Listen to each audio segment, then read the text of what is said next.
like it's just gives us anxiety, like what's gonna happen.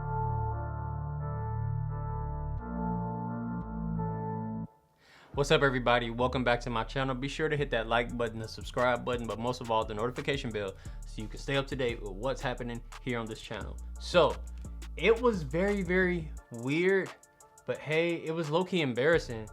I guess TikTok is back, you know? And how will this affect you?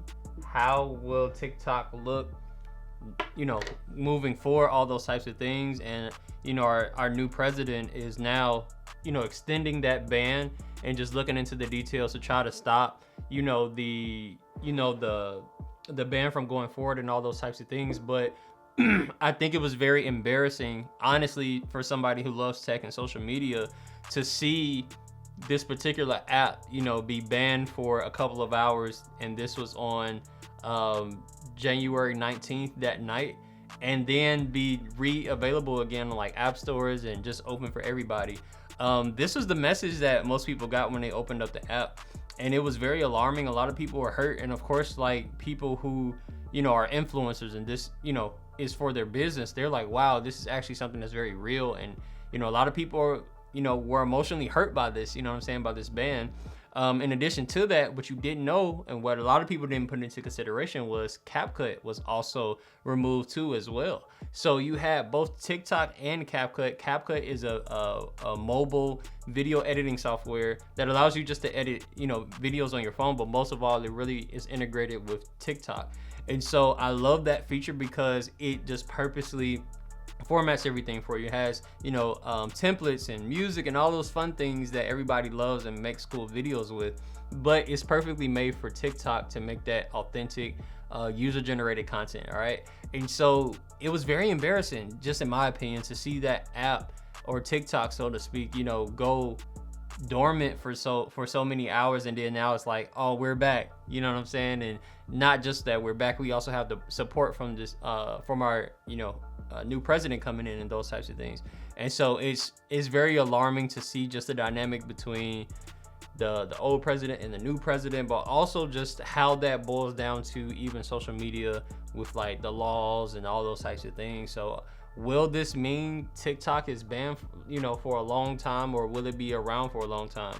Let's listen in right now. Usual before bed or morning scroll on TikTok for many was disrupted by this message that was sent out Saturday night. And just clicking on it and it's saying like it doesn't work, like got me so good this morning. Like I was so sad. But on Sunday afternoon, about 15 hours later, the app went from saying it's working on it to welcome back, adding it was a result of President-elect Trump's efforts.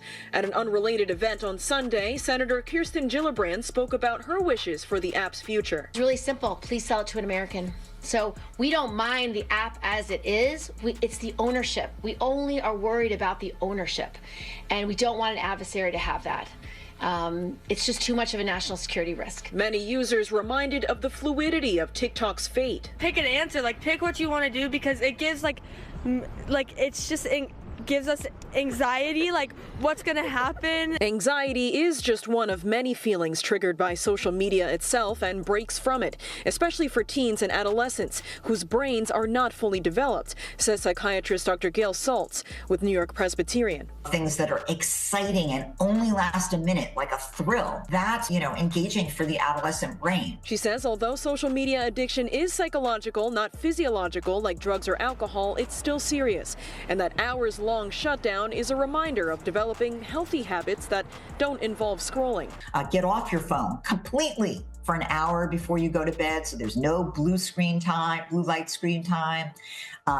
Spend more time, engage with friends who are maybe having the same struggle you are missing it too. Some active TikTok users I heard from even started thinking about the benefits of not having it. I hope more people like actually realize that like maybe we can go back to like talking, not procrastinating, you know. I feel like a lot of people procrastinate on TikTok. As a parent, I'll be happy to see my child's face again rather than on their phone. So that was very interesting. You see this, you know, team A, you know, for the TikTok ban, and team B, they're like, no, we want to keep it. And, you know, honestly, for the sake of our nation and all those types of things, for security risks, I'm not okay with, you know, an app being potentially opening us up for security risk and all those types of things. I'm not okay with that, so I'm not really a fan of, you know, all those types of things. However, I do like the app. I like what it's doing for businesses and, you know, just the authentic side of people. However, it is kind of brainwashing people. I feel like my own personal family has experienced that. I'm not really a fan of TikTok myself. I don't really use it as much as I use Instagram. However, I do see the difference between both for sure.